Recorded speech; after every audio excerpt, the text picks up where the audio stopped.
Olá pessoal, aqui é o professor Bruno. Vou fazer a resolução das questões de história do caderno amarelo da prova do Enem. Hoje é dia 17 de janeiro, a prova acabou de ser divulgada. E só levando em consideração o seguinte, que as questões de 46 a 90 compreendem as questões de ciências humanas e suas tecnologias, porém eu vou desviar das questões de sociologia, filosofia e geografia, vou me ater às questões de história. Eu olhei a prova já, eu selecionei 18 questões que são referentes aos conteúdos de história. Óbvio que algumas dessas questões são também elencadas ali como algum conteúdo de geografia, algum conteúdo de sociologia, até de filosofia, porque são temas transversais, mas a gente vai começar a resolução já pela questão número 46. Então, para não ficar um vídeo muito longo, eu também não vou fazer a leitura completa dos textos da prova, vou fazer menção àquilo que é referente. Eu vou me concentrar na análise dos enunciados das alternativas. Então, a questão 46 era uma questão que trazia um texto que falava sobre o movimento sedicioso ocorrido em Pernambuco em 1817, ou seja, movimento sedicioso, um movimento que queria um separatismo, um movimento que se opõe à coroa. Temos que lembrar que 1817 é período joanino. Então, você tinha uma menção a esse movimento e a forma como o Correio Brasiliense e a Gazeta do Rio de Janeiro se referiam a esse movimento. O Correio Brasiliense dizia que a comoção no Brasil motivada por um descontentamento geral e não por maquinações de alguns indivíduos. Ou seja, o Correio Brasiliense aponta para o caráter geral do movimento, como se muita gente, o Brasil inteiro, estivesse insatisfeito com a situação política e apoiando esse movimento. Já a Gazeta do Rio de Janeiro não. Considerou um movimento pontual desvio de norma, apenas uma mancha nas páginas da história portuguesa, tão distinta pelos testemunhos de amor e respeito que os vassalos dessa nação consagram ao seu soberano. Ou seja, a Gazeta do Rio de Janeiro minimiza o ocorrido, né? E fala que era apenas ali uma rebelião pontual. Bom, os fragmentos de matérias jornalísticas sobre o acontecimento, embora com percepções diversas, relacionam-se a um aspecto do processo de independência da coroa expresso em dissensões entre. Bom, a questão não vai abordar essa diferença entre os dois jornais, isso já fica claro no enunciado. E aí ele pede para você falar esse tipo de movimento ele tinha qual significado nesse contexto. Os quadros dirigentes em torno da abolição da ordem escravocrata. Pessoal, não, né? No período da independência do Brasil, a questão em torno da manutenção da escravidão não era o foco, né? Grupos regionais acerca da configuração política territorial. É essa alternativa, porque um dos grandes problemas no Brasil na época da independência é a manutenção da unidade territorial e a discussão sobre o tipo de governo que o Brasil teria, inclusive já com manifestações, embora aí muito pontuais, de caráter republicano, existia toda uma tendência à fragmentação política, então era o item B. C. Intelectuais laicos acerca da revogação do domínio eclesiástico. Também não é a questão religiosa o centro disso, né? D. Homens livres em torno da extensão do direito ao voto.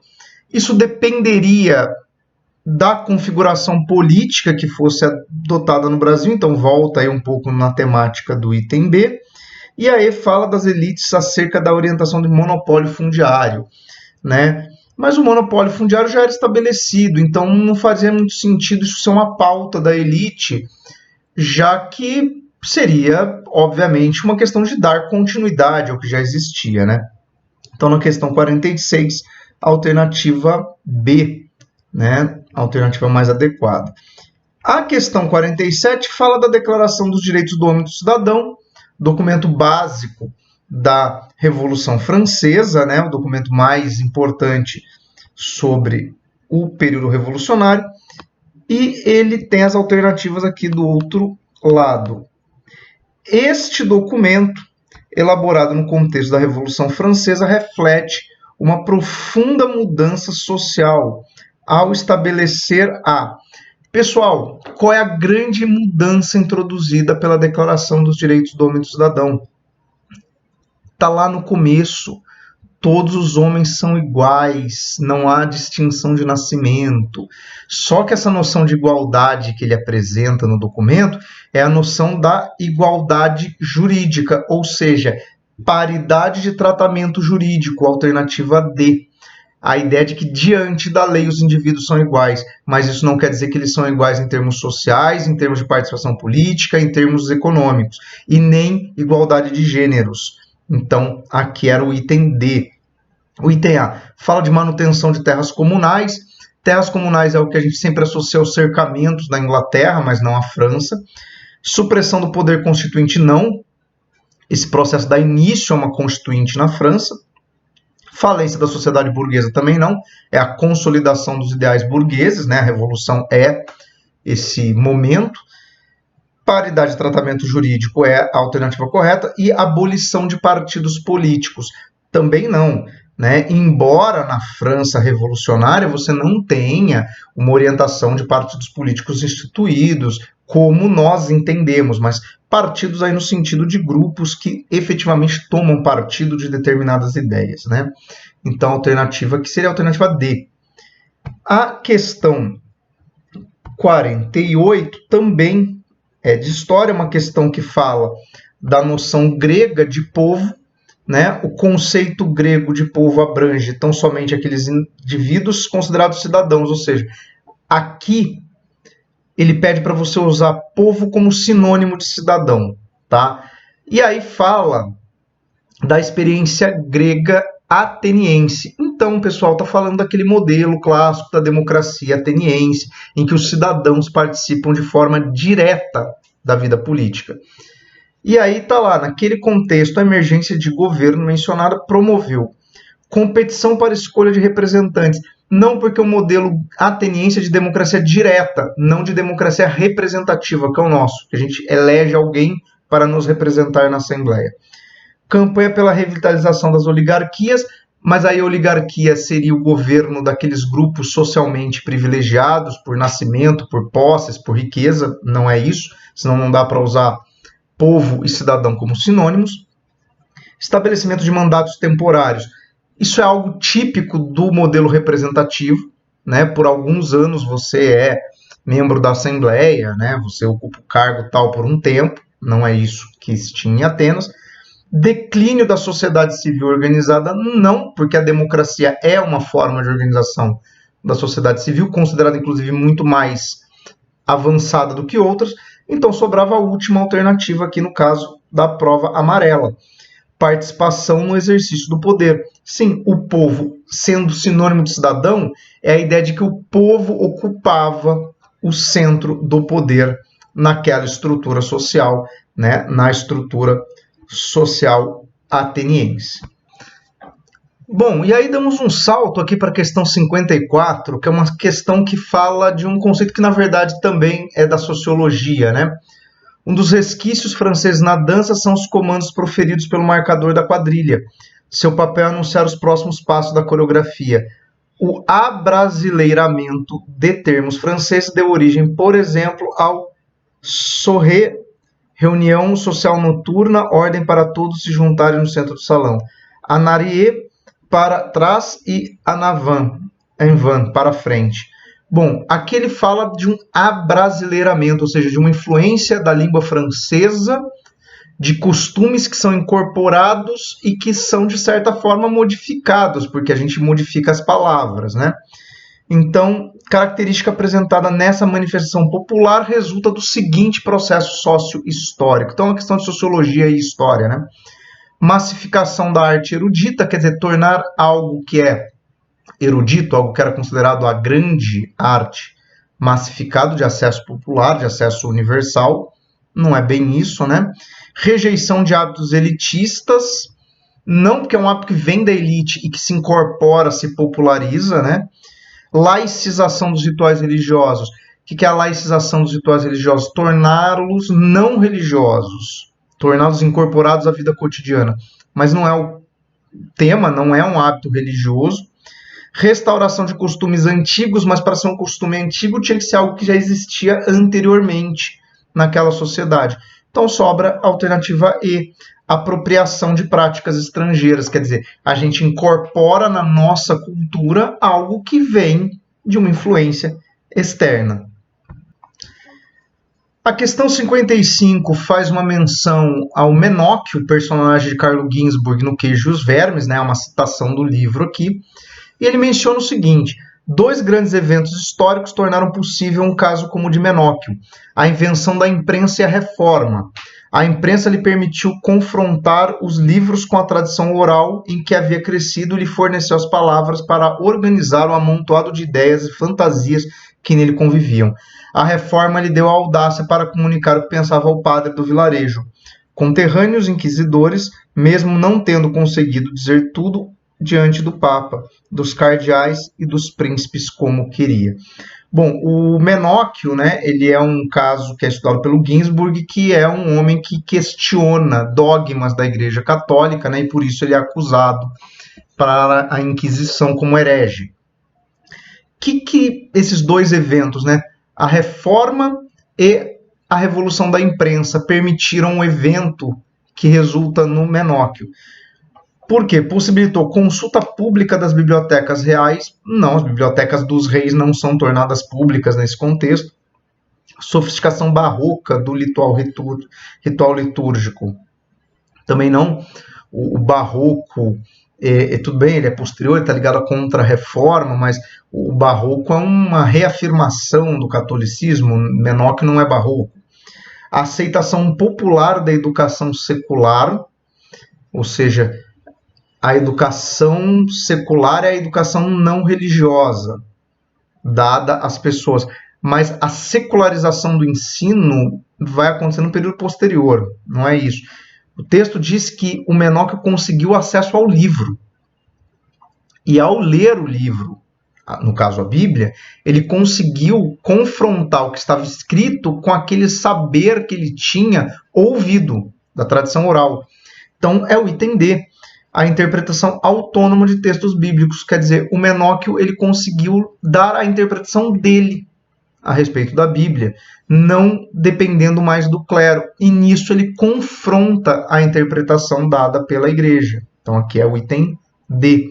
E aí a correção doutrinária das heresias medievais.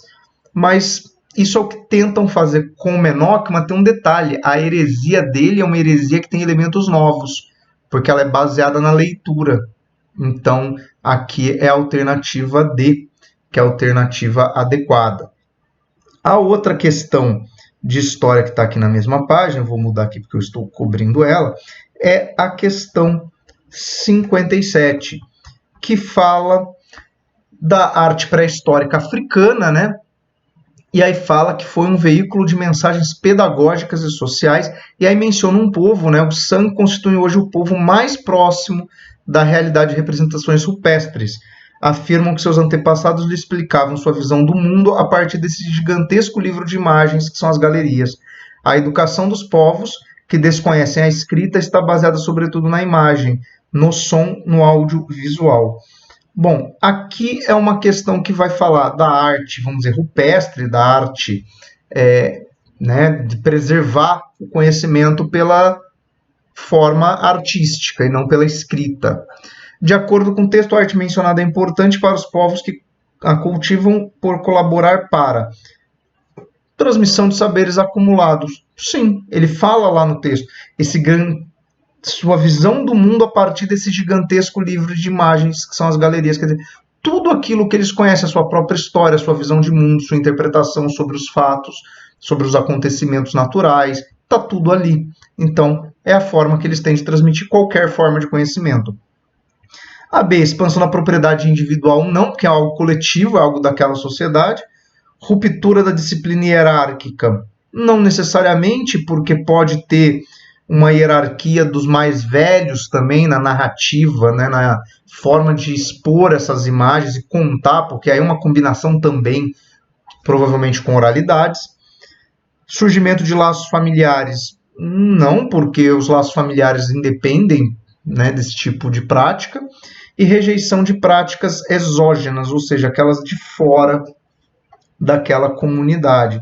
mas não é esse o elemento que está sendo abordado ali, né? É a transmissão de saberes acumulados, preservados nessa associação com essa arte visual. Então, aqui é a alternativa A. Bom, questão 64 fala da divisão internacional do trabalho, usa o texto do Eduardo Galeano, As Veias Abertas da América Latina, né? E aí fala, né, que a América Latina foi precoce, especializou-se em perder desde os tempos remotos, que os europeus do Renascimento se aventuraram pelos mares e cravavam os dentes na garganta. Passaram-se os séculos e a América Latina aprimorou suas funções. Ou seja, o texto já indica que a América Latina, na visão do autor, é uma área do mundo que é sempre subserviente aos interesses estrangeiros, né? Escrito na década de 70, o texto considera a participação da América Latina na divisão internacional do trabalho, marcada pela produção inovadora de padrões de tecnologia. Não é uma região que dita os rumos da tecnologia mundial. Superação paulatina do caráter agroexportador.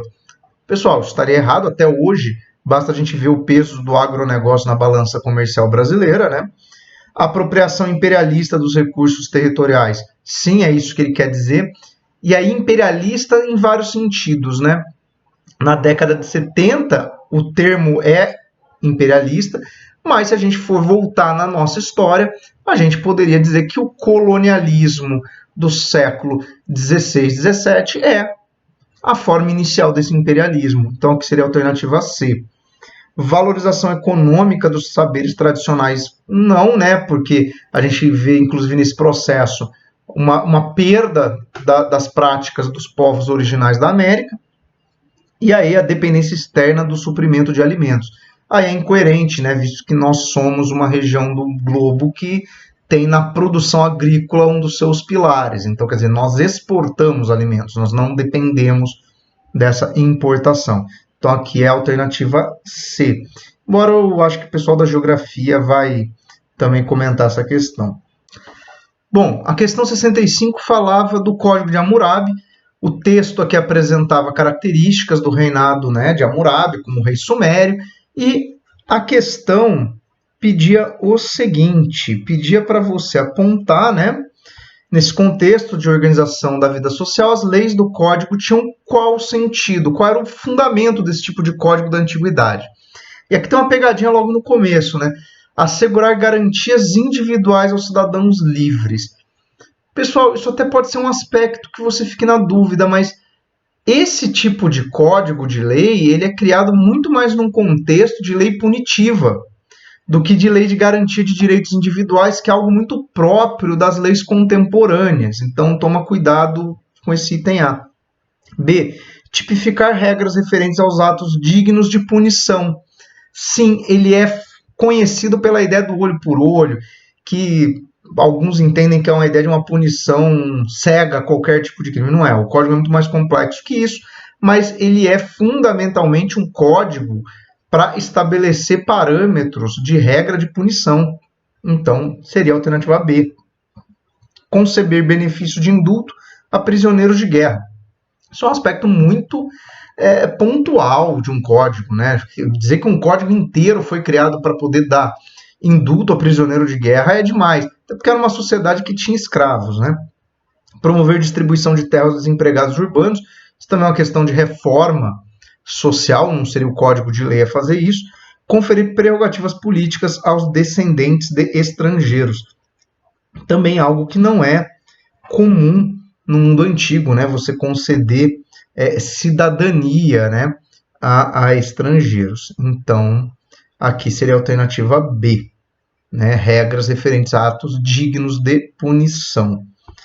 Bom, aqui do outro lado da página, temos a questão 66 e a questão 67, que também, né, no caso a questão 66 pode ser associada tanto à sociologia como à filosofia. Fala da filosofia do trabalho, né, compreendido pela expressão de vida e degradação, criação e infelicidade, atividade vital e escravidão, felicidade social e servidão, trabalho e fadiga. Na modernidade, sob o comando do mundo da mercadoria e do dinheiro, prevalência do negócio, negar o ócio, o termo, né, vem daí, veio sepultar o império do repulso, da folga e da preguiça, criando uma ética positiva do trabalho. Então aqui a questão está falando dessa transformação, né, de um trabalho que era visto na antiguidade como algo cansativo, algo associado à escravidão, algo associado a classes desprivilegiadas, e na modernidade algo que deve ser valorizado, né? O que faz essa mudança?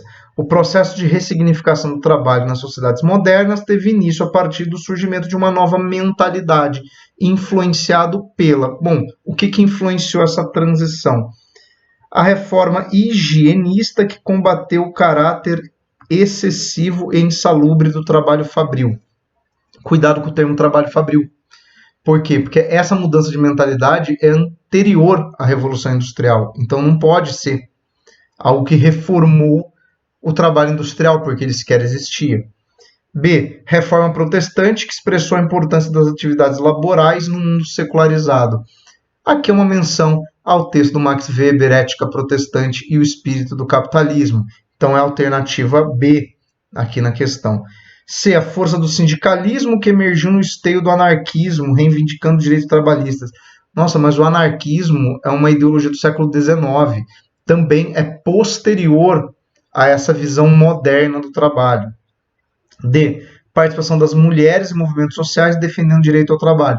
Também é anacrônico, é algo posterior a esse processo.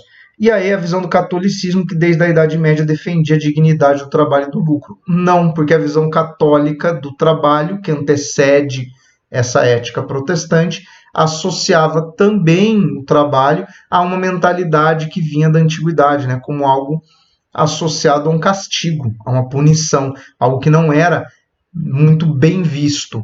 Tanto que é o que fundamenta, por exemplo, a ideia de que a nobreza não trabalha enquanto que os servos devem trabalhar, né? Então aqui era a alternativa B. Continuando aqui na mesma página, temos a questão 67, que fala do Brasil dos anos 90, né? E aqui é uma questão que fala da introdução de políticas, por exemplo, neoliberais, governo Collor. É difícil imaginar que nos anos 90, num país com setores da população na pobreza absoluta e sem uma rede de benefícios sociais em que se apoiar, um governo possa abandonar o papel de promotor de programas de geração de emprego, de assistência social, de desenvolvimento da infraestrutura e de promoção de regiões excluídas, na expectativa de que o mercado venha algum dia dar respostas adequadas a tudo isso. Então, basicamente está criticando o neoliberalismo que começou no Collor e depois, obviamente, foi continuado e aprofundado no governo Fernando Henrique. Nesse contexto, a criticada postura dos governos frente à situação social do país coincidiu com a priorização de que medidas? Bom, então o que o governo deu prioridade nesse contexto? Expansão de investimento nas empresas públicas e bancos estatais. Não, porque esse era um contexto de neoliberalismo que se começou a observar o quê? A privatização desses setores, né? Processo de desinvestimento. Democratização do crédito habitacional e aquisição de moradias populares. Também não, porque isso seria uma coisa viabilizada pelo Estado. E o texto está dizendo que não é. C. Enxugamento da carga fiscal individual e da contribuição tributária empresarial. Também não, porque uma das grandes críticas até hoje no Brasil é justamente o nosso problema de má distribuição da carga tributária. Reformulação do acesso ao ensino superior e do financiamento científico nacional. Bom, essa reformulação do acesso ao ensino superior pode até ser a questão do Enem, mas o SISU não é dessa época, então aqui é uma pegadinha, né? Porque não existia essa forma de acesso, era o vestibular tradicional, inclusive das várias federais, não era unificado, então não houve essa reformulação. E aí sobrava, né? Reforma nas políticas macroeconômicas e nos mecanismos de controle inflacionário. Bom, reformas macroeconômicas está associado a essa política de reduzir investimento em obra de infraestrutura, de geração de empregos, né? E mecanismos de controle inflacionário foram as trocas de moeda, que culminaram com o Plano Real. Então, quer dizer, medidas ali que o Estado teve nos anos 90 no Brasil. Então, aqui é a alternativa E. Bom, e aí vamos para a questão 73. aqui é um texto do Tocqueville, e a parte mais importante é o início da citação. Depois, você pode até ter uma certa ambiguidade ali, mas o início já dava o indicativo da alternativa, pelo seguinte: a principal característica da situação social dos anglo-americanos é seu caráter eminentemente democrático. Afirmei anteriormente que reinava uma igualdade muito grande entre os emigrantes que foram se estabelecer na Nova Inglaterra. Para isso, contribuiu a influência das leis de sucessão. Estabelecidas de uma maneira, as leis de sucessão reúnem, concentram e agrupam em um só a propriedade e o poder. Estabelecida por outros princípios, produzem o oposto, dividem, partilham e disseminam os bens e o poder. Bom, essa questão aqui da concentração ou não do poder, da propriedade, é que poderia dar uma brecha, um questionamento aqui. Ele vai falar o seguinte: o texto tematiza o papel desempenhado por uma norma na criação de um ambiente propício ao emprego de trabalho escravo. Cuidado, embora existisse escravidão nos Estados Unidos, né, na América do Norte colonial, não é essa a temática do texto. B, consolidação dos valores burgueses. Aqui é que está o ponto. Ele fala de um ambiente democrático, ele fala da existência de leis de sucessão, ou seja, leis que garantiam direito à propriedade privada, à sucessão, à herança. Então, isso é bem típico das características da sociedade burguesa, né? Embora isso leve, por um lado, a uma concentração, por outro lado, poderia levar a uma melhor distribuição de bens entre os herdeiros, né? Isso não fica muito claro no texto, que elemento desse é o que ele encontrou ali, mas seria basicamente o que a gente entende pelo direito burguês. C, banimento das dissidências religiosas, ele não menciona a questão da eliminação de diferentes religiões. Concentração de identificação nacionalista, ainda não, porque ali você está falando de um contexto colonial que não tinha bem essa ideia ainda, né? E hierarquização dos agentes econômicos. Aqui é complicado, porque isso não é também a temática. Então aqui é uma questão que tem umas alternativas um tanto estranhas, mas eu acredito que não vai ter muita divergência. O item B, né, é um valor burguês, a propriedade e a defesa dela dentro de um ambiente de leis, né? Então, na questão 76, um tema até inusitado, né? Fala do tráfico de trabalhadores asiáticos para a América. Então tá lá: o fenômeno histórico conhecido como tráfico de coolies esteve associado diretamente ao período que vai do final da década de 1840 ao início de 1874, quando milhares de chineses foram encaminhados principalmente para Cuba e Peru, e muitos abusos no recrutamento de mão de obra foram identificados. O tráfico de coolies, ou em outros termos, o transporte por meios coativos de mão de obra de um lugar para o outro, foi comparado ao tráfico africano de escravos por muitos periodistas e analistas do século XIX. Bom, e aí a alternativa pede para você explicar por que essa comparação é possível, né? Oferta de contrato formal não, porque contrato formal implica na adesão voluntária, não é o caso. Origem étnica dos grupos também não, porque um é africano, o outro é asiático, não é a mesma origem étnica. Conhecimento das tarefas desenvolvidas. Não, você não pressupõe que o escravo entenda o que ele vai fazer, isso é uma vontade do proprietário e não uma demanda que é colocada para que o escravo faça algum tipo de opção. Controle opressivo da vida dos indivíduos. Aí sim, a questão da violência sobre esses indivíduos, né? Então, alternativa D. E o investimento requerido dos empregadores. Não, mas isso não é a questão que aproxima os dois modelos, né? O que aproxima os dois modelos é o caráter violento, opressivo. Aqui na 78 temos um texto da Mede Del Priore que fala sobre uso de biografias, né, na história. Reabilitação da biografia histórica integrou aquisições históricas social e cultural, oferecendo aos diferentes atores históricos uma importância diferenciada, distinta e individual. Mas não se tratava mais de fazer simplesmente a história dos grandes nomes em formato hagiográfico, quase a vida de um santo, sem problemas, sem máculas, mas de examinar os atores ou o ator, célebres ou não, como testemunha, como reflexo, como revelador de uma época. Bom, deixa eu trocar aqui o lado. E aqui nós temos o seguinte: de acordo com o texto, os novos estudos têm valorizado a história do indivíduo por se constituir com a possibilidade de que, né?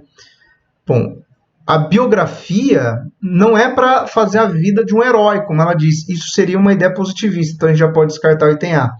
Expressão de papéis da elite. Não, porque não necessariamente as biografias seriam de membros da elite, pode ser de uma pessoa que foi notória por outros aspectos, não pelo aspecto econômico. Resgate das narrativas heróicas. Ela mesmo questiona, dizendo que não é essa a proposta. Acesso ao cotidiano das comunidades. Sim, a partir da experiência daquele indivíduo, ver como ele reproduz, ele se insere naquela sociedade e a partir daí a gente compreender a sociedade como um todo. Então, é nesse sentido que a biografia faz sentido, né? E a E, interpretação das manifestações do divino. Bom, mas aí seria a abordagem de algo religioso, que é justamente o que ela disse que não é também, que seria a geografia, né? A vida do santo. Aí a questão 80, uma questão que fala da conquista de Cartago, né, pelo Império Romano, até uma questão bastante conteudista, até um pouco fora do que normalmente nós vemos no Enem, né? Mas ele vai dizer o seguinte: esse acontecimento histórico, né, mencionado no texto, a conquista de Cartago, ele tem correspondência com qual processo? A demarcação de terras públicas. Não, isso seria a ideia de um tipo de reforma fundiária em Roma, não a conquista de um território, né?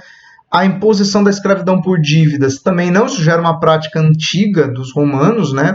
Isso vinha das próprias relações entre eles, então quer dizer, um romano podia se tornar escravo. Restrição da cidadania por parentesco, também não, uma vez que eles consideravam, né, que os privilégios, principalmente da classe proprietária, eram por parentesco. Restauração das instituições ancestrais, também não, porque as origens de Roma não incluíam Cartago. Sobrava o item E, expansão das fronteiras extrapeninsulares.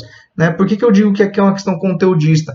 Porque você tinha que associar isso ao processo de expansão romana para além da Península Itálica. Né? Lembrar que Cartago é um território do norte da África, então tem a ver com a expansão romana para além, né, dos seus territórios originais, e é a única alternativa viável, né? Mas é uma alternativa com características aí de bastante conteudismo. Bom, a questão 81 fala dos seringueiros amazônicos, né, que eram indivíduos considerados invisíveis na sociedade brasileira nos anos 70, e aí começaram, né, a se articular com o movimento agrário dos anos 80 e depois se associa à figura do Chico Mendes. Então aqui tem duas informações. A associação dos seringueiros com o movimento agrícola é a figura do Chico Mendes. E aí pede para você falar do que deu essa visibilidade, né? Crescimento econômico e migração de trabalhadores não é o caso. Produção da borracha e escassez dos recursos naturais também não, porque até a década de 70 eles também trabalhavam na extração de borracha e não eram visíveis, né? Reivindicação de terra e preservação da mata nativa. Aí a característica do Chico Mendes, sempre associado à defesa da Amazônia, e a articulação deles com o movimento agrícola, né, com o movimento de reivindicação de reforma agrária. Então, alternativa C, né? Incentivo governamental e conservação de território, não. Inclusive, eles entravam em conflito com as políticas públicas, né? E a modernização do plantio e comércio de látex também não é a característica que torna esses personagens destacados, né? A 82 é uma questão que fala dos jesuítas, né, adquirindo escravos, né, para fazer ali as funções de mão de obra, né, buscar lenha, água, né, faça tudo aquilo que era necessário dentro da missão jesuítica, e a explicita premissas da expansão ultramarina portuguesa, ao justificar a propagação do ideário cristão, quer dizer, a ideia de que a presença dos jesuítas era vital, então a gente tinha que achar meios para mantê-los aqui, para tornar viável essa função, né? Valorização do trabalho braçal, não, porque você não está valorizando a figura do trabalhador, né? Adoção do cativeiro na colônia, ou seja, justificar por que precisava de escravos, né? E aí é a questão, né? Os jesuítas estão justificando, olha, a gente precisa de escravo porque a gente precisa que se façam coisas. A gente não tem como fazer isso se não for através da mão de obra escrava, né? a adesão do ascetismo contemplativo, isso tem a ver com filosofias, né, de pureza, de purificação católica, não é o caso, e a alfabetização dos indígenas nas missões também não há menção clara a isso, né? Então, ele está, de uma certa forma, justificando a necessidade de ter escravo, mesmo entre os jesuítas, né? Havia essa demanda, né, por escravos. E aqui a última questão, questão 84, que fala das práticas, né, dos cristãos na era romana, né? Então tá lá, ao abrigo do teto, sua jornada de fé começava na sala de jantar. Na pequena célula cristã dividia-se a refeição e durante elas os crentes conversavam, rezavam e liam cartas de correligionários residentes em locais distantes do Império Romano. Século II da era cristã. Esse ambiente garantia peculiar apoio emocional às experiências intensamente individuais que abrigava. Bom, e aqui ele pede para você explicar, né, por que dessas práticas cristãs do século II. Regra judaica que pregava a superioridade espiritual dos cultos nas sinagogas. Bom, mas aqui nós já estamos falando de cristãos e não de judeus, então não pode ser. Moralismo da legislação que dificultava as reuniões abertas da juventude livre. Não, a legislação romana não permitia, né, essa questão do cristianismo, mas não só dos jovens. Então aqui é uma alternativa estranhíssima. C. Adesão do patriarcado que subvertiu o conceito original dos valores estrangeiros. Também não, né, valores estrangeiros, mas, né, o cristianismo já estava difundido entre os próprios romanos a essa altura do campeonato. Decisão política que censurava as manifestações públicas da doutrina dissidente. Aqui é uma menção às perseguições públicas que se faziam aos cristãos no século II, então é a alternativa D. Violência senhorial que impunha desestruturação forçada das famílias escravas, mas não necessariamente os cristãos eram escravos, né? Então, aqui, essa última questão de história, né, a questão 84, que tem essa característica aí de uma menção a um culto religioso, né? Então, uma questão aí bem simples que você lembrasse, né, da perseguição dos cristãos no Império Romano. Bom, pessoal, foram essas questões de história, né? Então, tá aí comentado, né? Espero que vocês tenham ido bem na prova, né? No mais, se inscreva aí, ative as notificações, compartilhe aí com quem você acha que tem que compartilhar esse vídeo e até a próxima resolução.